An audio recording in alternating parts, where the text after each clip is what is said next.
This is GM Word of the Week, and I'm Fiddleback. 200th episode.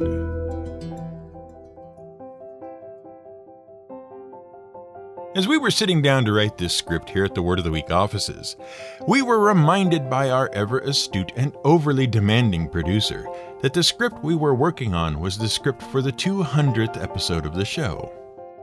And it was therefore suggested that we might consider doing something special to mark the event. And it was also mentioned that it would be acceptable to do some sort of extra long episode. And of course, we were overjoyed by these suggestions, as the only thing that improves a forced gimmick of a script is writing even more of it.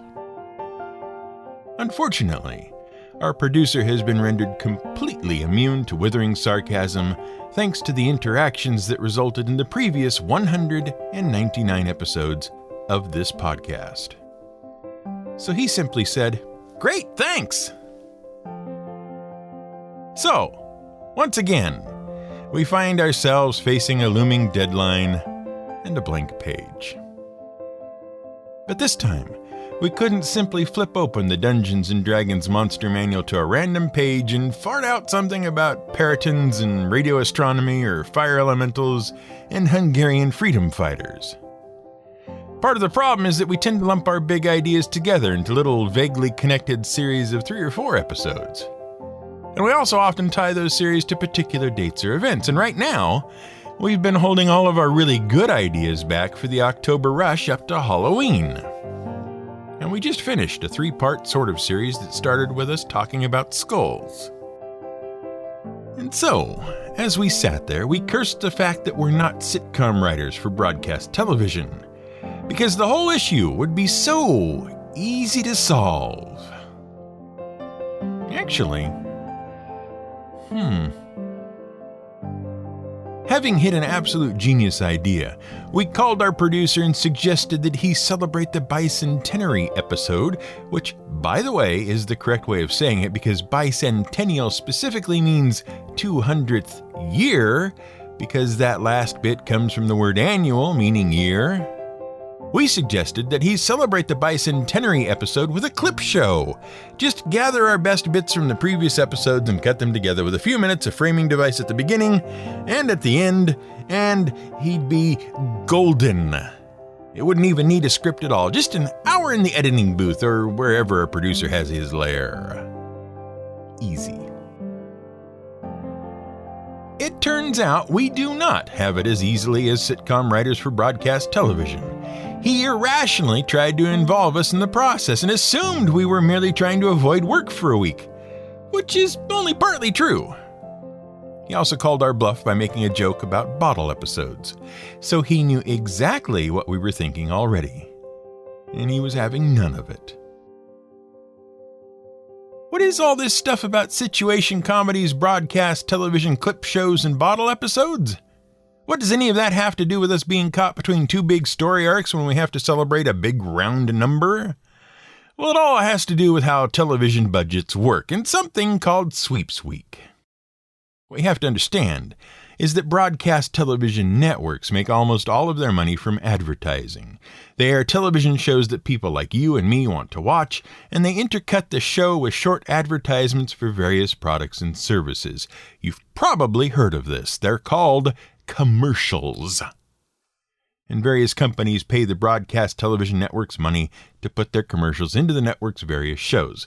Are you with us so far? I sure hope so.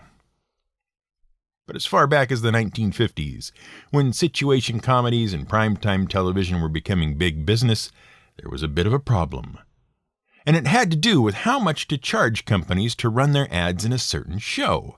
See, not all ad space is created equal.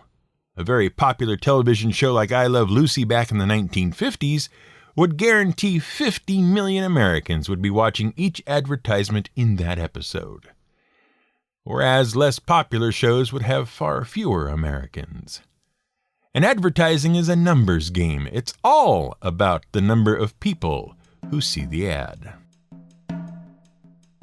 Enter the A.C. Nielsen Company, which still exists, by the way, and is still highly successful. It's called Nielsen Corporation now.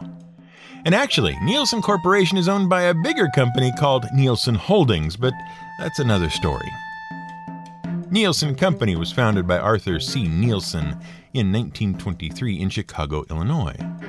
And originally, it was founded as a marketing research firm. Basically, they helped various companies measure how successful their marketing and advertising campaigns actually were. Who was seeing the ads? Who was responding to them? How many additional sales were being generated? And so on. This was big, valuable information and hard to measure, especially before computers even existed on which there might someday be an internet. Naturally, in the 1950s, advertisers wanted to know how many people were seeing their commercials, and television networks wanted to know how many people were watching their shows so they could charge advertisers more money for premium ad space, and it fell to A.C. Nielsen Company to solve the problem. Eventually, they acquired a company called C.E. Hooper, which had developed a device that would actually photograph your television screen at various intervals to record what channels you watched when and what shows were on. And they would provide those devices to a broad sample of American families and individuals who would allow their television watching habits to be monitored and who were, hopefully, representative of the country as a whole. They were called Nielsen families. And that's why television ratings, a measure of how many viewers were watching each show, were called Nielsen ratings. But before those recording devices, Nielsen had another system. And it was one they continued to use in tandem with the recording devices, and it involved asking participating families, and there were usually about 1,200 of them, to write down all the stuff they watched in a specific one-week period. And then, Nielsen employees would gather up and analyze all of the data. And to make the data collection and management easier, they organized the work by region and worked from east to west. Because the data was always gathered in a specific one-week period, and because the data was gathered up and analyzed by sweeping from east to west, this became known as Sweeps Week. And it was a big deal. During Sweeps Week, every network and every television show producer knew that their success was being measured. And if they did well, their advertising would go for premium prices. And as a result, networks would put more money into those shows so that they could continue to attract larger and larger audiences. And that brings us around to budgets. Every television series had, or has, because apart from streamlining the data gathering and collection and analysis with automated systems and computers and stuff, the basic idea of gathering viewership data during specific periods of time to set advertising prices and therefore set budgets, that's still how network television does things. Every series has a budget for each season, an amount of money they have available to spend building sets and paying actors and writing scripts and editing and adding visual effects and, well, everything else. And those budgets are rarely distributed equally among all of the episodes in a season.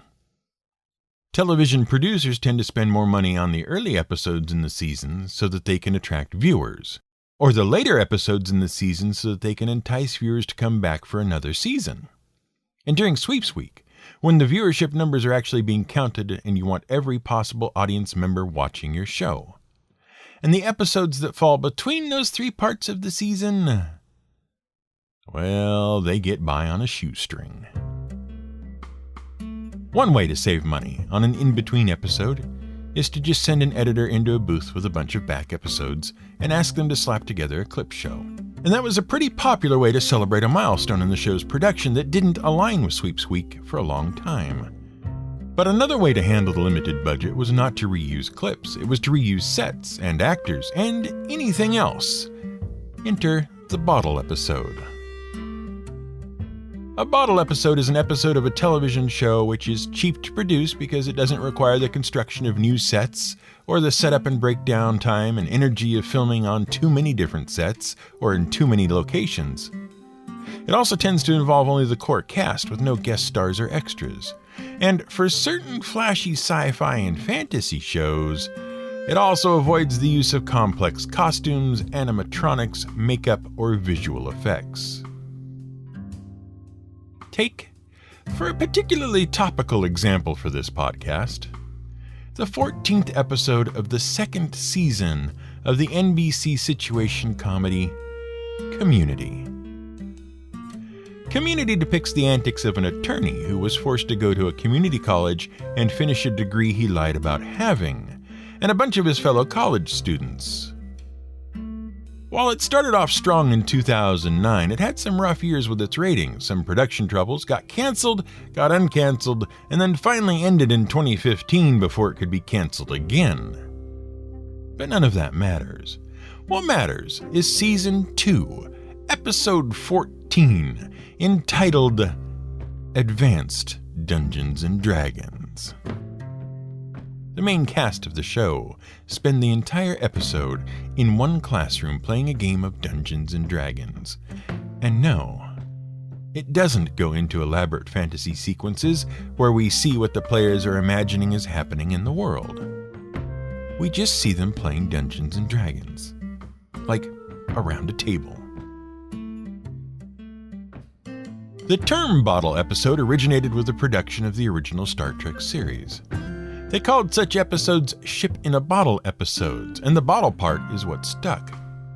But while most people think that the phrase bottle episode refers to a limited number of sets and the fact that the episode is stuck in a bottle, it was actually a bit of a double entendre. Because it also referred to the fact that the budget for the episode was stifled. It was going through a bottleneck.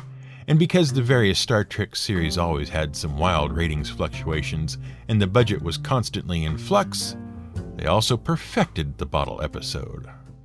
Now, the whole bottle episode idea might seem to carry some sort of negative connotation. The truth is that many bottle episodes end up being very popular with fans of their respective shows. And television writers, especially those on the Star Trek series, who have talked extensively on the subject in interviews, tend to enjoy writing bottle episodes and find them particularly challenging. Without being able to fall back on new sets, impressive locations, extras, guest star special effects, and other gimmicks, what's generally left is to explore heartfelt character drama and to advance or resolve ongoing plot threads. Of course, many fans do end up divided on the quality of bottle episodes, and some of the most divisive works of fiction have grown out of bottle episodes. Even video games. Let's talk about The Legend of Zelda: Majora's Mask, a particularly divisive bottle episode that has more to do with bottles than you might imagine. The story starts back in 1996 with Nintendo's release of the Nintendo 64 gaming console. Now, we're not going to go through the whole history of Nintendo and home video games again. We've covered it before, but the long and short of it is that arcade video games got popular in the 1970s.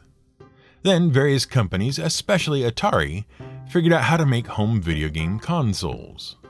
Then, in 1982 and 1983, the market for home video game consoles in the United States fell apart for various reasons. And then Nintendo brought out the Nintendo Entertainment System and became synonymous with the video game industry.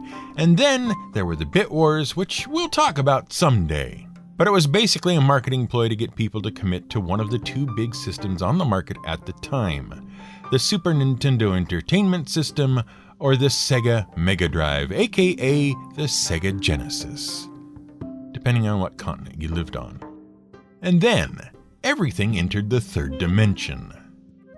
Prior to the mid-1990s, most video games were flat, two-dimensional things. Some PC games and some arcade games, and a few home console games were experimenting with allowing three-dimensional characters to move around in three-dimensional environments, using various hardware and software tricks, but it was the mid-1990s when video games made the real jump to 3D.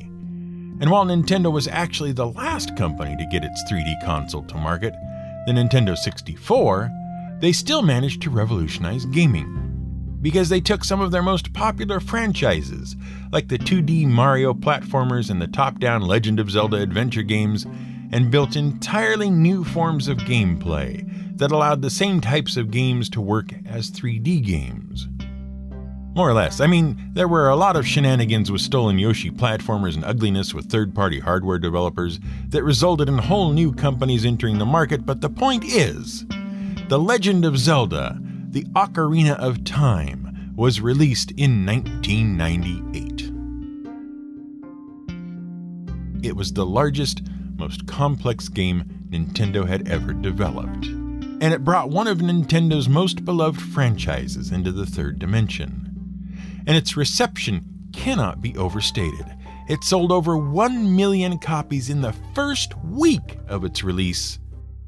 And after 6 weeks of release, sold almost 3 million copies. It was the 10th best-selling game of its year. Now that might not sound like much, but it was released 6 weeks before the end of the year. So it caught up fast. To this day, it maintains nearly perfect scores on ratings aggregation sites and is one of the most beloved, if not the most beloved, games in the Zelda franchise. And Nintendo didn't want to wait to get a sequel to market for obvious reasons. And so, less than 2 years later came a direct sequel, which was rare in the franchise, as most Zelda games were prequels, interquels, spiritual successors, or happened in completely different temporal realities from each other. The Legend of Zelda: Majora's Mask was a weird game. In it, Link, the non-titular hero, was trapped in a strange world called Termina, while the same 3 days kept repeating over and over. And the cycle ended every time with an unspeakably creepy-faced moon falling from the sky and destroying the world. Now, the Zelda franchise was usually pretty straightforward. There's an evil wizard demon who has kidnapped a princess. Link needs to gather 8 somethings together to unlock the wizard demon's lair, and then Link wins. But it wasn't just the storyline that was strange. First, the game only had 4 major dungeons, and the Zelda universe previously had been lousy with dungeons. In most games, you went through twice that many. In fact, the whole game was pretty small compared to previous titles. And not only that, but all of the characters bore an eerie resemblance to the characters from Ocarina of Time. And that's because they were all reused. Majora's Mask was a bottle episode. Limited locations, limited cast, very little new programming. And that's because Nintendo rushed it to market in a hurry to capitalize on Ocarina of Time's success. And reception was mixed. Sales were strong and it received good critical reception, but fans of the series were more divided. Today, though, it's pretty fondly remembered by most fans, and it is especially remembered for its strong character moments, complex themes involving life and death and social isolation, and the fact that it did something different from the rest of the series. Now, it's apt that we use the Legend of Zelda series as an example of a bottle episode done well, because you really can't mention the word bottle to any fan of the Zelda series without reminding them of it. And that's because, starting with the third game in this series, The Legend of Zelda: A Link to the Past, bottles have been one of the most useful and powerful items that Link could obtain in the games. Yes, simple, empty glass bottles. And you'll just have to trust us on that, as Zelda fans, because it'd be hard to explain without talking about a lot of other game mechanics. And we'd rather talk about another connection to bottles in the Legend of Zelda series. See, the Legend of Zelda series has a lot of odd monsters with weird names. Peahats, Darknuts, Keese, Stalfos, Octoroks, and Tektites. Do you get it? Bottle? Glass? Tektite? No? Okay. To get it, you have to know what glass is. Glass is basically silica, sand, silicon dioxide. Specifically, it's sand that's been melted at temperatures of up to 3,000 degrees Fahrenheit and then has been allowed to cool. And something very interesting happens when you melt down sand. It crystallizes. And it doesn't. See, you probably remember from previous episodes that most solids, if you look at them at the molecular level, have this regular pattern to the way their molecules fit together. A structure. Different substances have different structures. Salt has a cubic structure, ice has a regular hexagonal structure, starch has a long chain-like structure. But glass is kind of weird. Once you melt sand down and let it cool, it doesn't quite manage to rearrange itself completely into a nice crystal pattern. Instead, it's a partially jumbled mess of half-formed crystals, which leads to the popular and technically incorrect definition of glass as a very slow-flowing liquid. It's not. It's a special state of matter called an amorphous solid. A solid that can kind of change its shape very slowly over time. Now, modern glass is actually a bit more complicated than just melted sand that has been allowed to gloosh back together and chill out. We actually add other stuff to make different types of glass. The standard glass you have in your windows at home is probably soda lime silica glass. In addition to the silica sand, sodium carbonate is added. That lowers the temperature at which the sand melts. That makes it easier to make the glass. You don't have to heat it as much. The problem is the sodium carbonate has this unfortunate side effect of dissolving in water. So glass made with sodium carbonate tends to fall apart if you get it wet. To counteract that, glass makers add lime or calcium carbonate to the mix. That makes it waterproof. You can add other stuff to sand to make different kinds of glass too. For example, if you add boron oxide, you get borosilicate glass. The boron oxide makes it so that glass won't become brittle and crack or shatter due to sudden extreme temperature changes. That's how oven-proof Pyrex glass is made. And lead oxide makes glass that can be cut very smoothly with very sparkly surfaces. That's lead glass or leaded crystal. Very pretty stuff. But those are all modern inventions, relatively speaking anyway. And if you don't know the trick of adding soda and lime to sand to lower the melting point of the silica, it takes a lot of energy to melt sand, 3,000 degrees worth. So the question is, how glass was invented at all? It turns out that the earliest glass artifacts that were discovered, artifacts which included knives, spear points, and bits of jewelry, were made of naturally occurring glass. See, sand actually melts in nature occasionally. Obviously, volcanic lava will do a number on sand, and that's where we get obsidian. But there's also a slightly more mysterious source of naturally occurring glass, one that doesn't come from volcanoes. They are called tektites. Derived from the Greek word tektos, which means melted, tektites are small, rounded objects of silicate glass that do not show any of the characteristics of having been anywhere near a volcano. And they fascinated ancient peoples. The earliest mention of tektites in literature dates back to 900 BCE from a book by Liu Sun entitled Ling Piao Lu Yi, or Notes on Wandering Past the Nanling Mountains. In it, the author describes the brilliant black glossy stones that rang with a beautiful tone when flicked. He called them inkstones, and assumed they had come from the sky, probably from the thunder gods. That was his guess anyway. But it wasn't until the 19th and 20th centuries that anyone paid any attention to these weird stones. It started with the discovery of large deposits of tektites in Indonesia, and another along the Ivory Coast in Africa that ended up in the hands of the French Museum of Natural History in Paris. Once these stones were described in the various scientific publications of the day, they roused a lot of interest, and a lot of explorers went looking for more, and they found a lot more of them, all over the world. The problem was, no one could explain where they had come from. Theories were proposed and discarded. They were definitely not volcanic, but to exist at all, something had to heat up sand to something near 3,000 degrees. Lightning, maybe?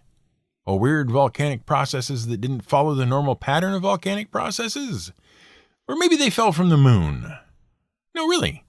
In the 1950s and 1960s, in the United States, there was a surge in interest in tektites as some scientists speculated they might be chunks of the moon that had been blown off during meteor impacts and then fallen to the earth. Thunder gods indeed. And actually, that's not far off the current theory. And we should stress that the current thinking on tektites is just a theory. They are still unexplained. But the current popular theory is that they are the result of terrestrial sand that was melted when the sand was too close to where a meteor impacted the Earth's surface. Regardless, humans have been using bits of glass since the Stone Age. And it was glass they found lying around. Obsidian and tektites and other natural glasses. It wasn't until much later that the humans started making glass on purpose. And we're not quite sure who was the first to do it, or how they figured it out. We do know the oldest samples of manufactured glass have been found in Egypt and in Mesopotamia, and they date back to around 3000 BCE. And those samples were of simple decorative objects. It wasn't until around 1500 BCE that we see the first example of the production of hollow glass devices, specifically vases that were produced in Mesopotamia. But the idea spread. Soon thereafter, glass ornaments and hollow glass was being produced in Egypt, in Greece, in China, and in northern Italy, in a region called Tyrol. The oldest instruction manual that explains how to make glass comes from the library of King Ashurbanipal of Assyria, copyright around 650 BCE. Problem with glass in the ancient world was that it was pretty danged hard to make. Obviously, you had to heat sand to ridiculous temperatures. That was hard enough. But to make anything more than a bead, you also had to shape the glass while it was still thousands of degrees hot, and then hold that shape while it cooled. That's why hollow glass containers were such a big deal, and so rare. Pouring glass into a mold was one thing, but getting a hollow thing? That was tricky. But then, some clever craftsmen in Alexandria and some other craftsmen along the coast of Syria made some pretty big discoveries. First, in Alexandria, they discovered how to purify the silica. And that's important because it's the impurities in glass that give glass its color and also make it transparent. That's why naturally occurring glasses are black, because there's stuff mixed in. But suddenly, in Alexandria, they were able to make clear glass. Well, clearish. Truly clear, colorless glass wouldn't appear until 1500 CE. But this let light through, and that was pretty cool. Second, in Syria, they discovered that if you put a blob of molten hot glass onto the end of a hollow tube and then blew into the tube, you could blow up the glass like a bubble. You had to keep turning it so gravity didn't wreck the shape, but if you did it just right, you could make a thin, hollow glass thing. These two discoveries both happened around the 1st century CE, which was good timing because they both hit the Roman Empire about the same time, and the Romans fell in love. The Romans developed their glass melting and working and forming and blowing technologies, and glass got cheaper and cheaper.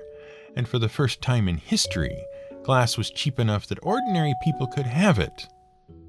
Even clear glass, even hollow things made of glass.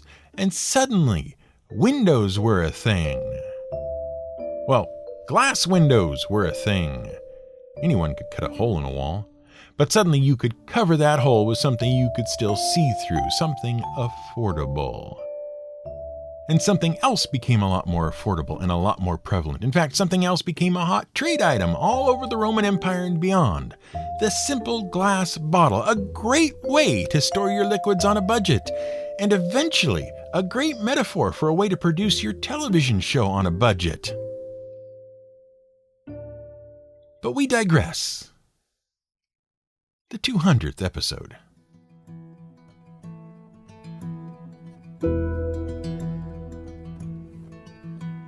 This has been GM Word of the Week.